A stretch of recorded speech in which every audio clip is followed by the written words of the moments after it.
there are a number of ways you can get to it, but I actually like to click on this section right here, which shows your sample rate, which we'll get into at another time. Sample rate, bit depth, touch that, go to audio device settings, and then we're going to scroll down to plugins. This is a very useful section, which has many functions. Right now we're looking at plugins. So in plugins, we'll go down to VST, and we're looking for edit path list and add path. Now, as you can see, well, let's go back before we go back. In this little window, you can see some file paths are there already, and when you go to edit a path, you can see in the drop down the ones it's looking at, and if you were to click on these, you would remove them, and we're not looking to remove them right now. So we'll go to add path, and as you can see, it's already in this folder called VST, and they're sort of grayed out in this area, but you can see all my native instruments. We have Absinthe, Arcade. Well, Arcade is not native. That Arcade is from Output, Battery, and so on. So if you were going to add one, you would actually go to wherever your instruments are installed. In this case, plugins, VST. There's also VST3. It's already looking at that. And some of these others, they don't have anything in them. But if they were to have something in them of note, we would add them to the list. Now, the way you do it on Windows is pretty similar. You will go once again to the audio device setting. I like clicking on that because it's faster. Go down to plugins, VST, and you see that the path is currently blank.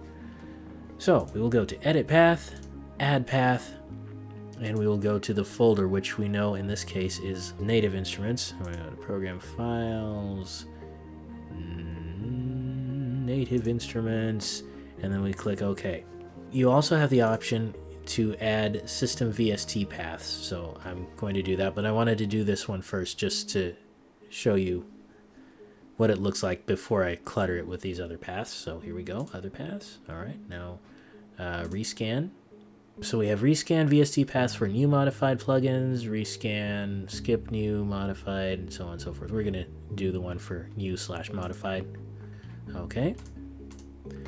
Now the moment of truth. So let's open up. Contact. No, I don't want to add all those tracks. All right.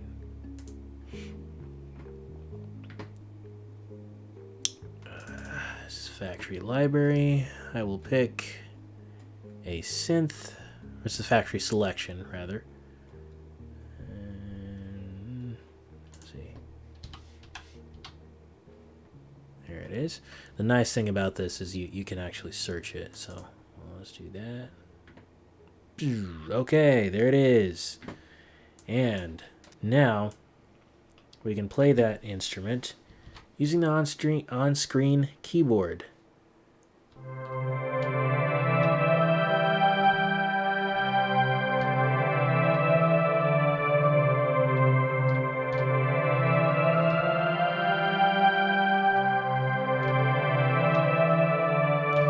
And I'm simply playing that by pressing the corresponding keys on my QWERTY keyboard. QWERTY being these letters. Alright, I think that's a nice sonic illustration. Now, we'll open this and we'll find that our other plugins are installed, and they are. Just for fun, I'm going to put dirt on it. I don't know that we need dirt, but it's an illustration. Fat Crunch. Alright, here we go.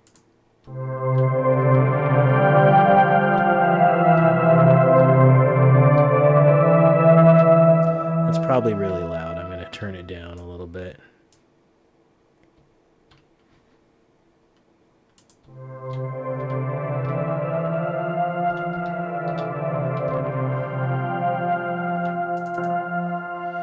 Okay. And we can find that basically our other instruments are installed. So here's we got choral. This is a chorus. I could probably add some more. Okay, so saturate, flood, and so on and so forth. Drive, I'll turn the drive up. Alright,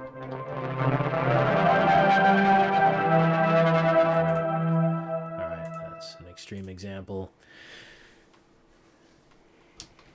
Play with some choral.